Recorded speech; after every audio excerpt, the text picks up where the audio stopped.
O que é o bruxismo infantil? O bruxismo consiste no hábito de ranger ou apertar os dentes com regularidade. Este ato pode ocorrer durante o dia, de forma consciente, quando a criança morde um lápis, caneta ou dedos. Também pode ocorrer durante a noite de forma inconsciente, ou pode ocorrer das duas formas. O bruxismo pode ser o resultado de uma má oclusão, incorreto alinhamento dentário ou ser consequência de situações de stress e ansiedade.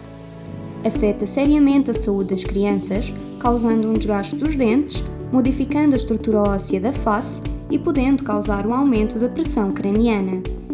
Pode também originar irritabilidade, fraturas dentárias, perturbações no sono, dores no maxilar, cabeça e ouvidos.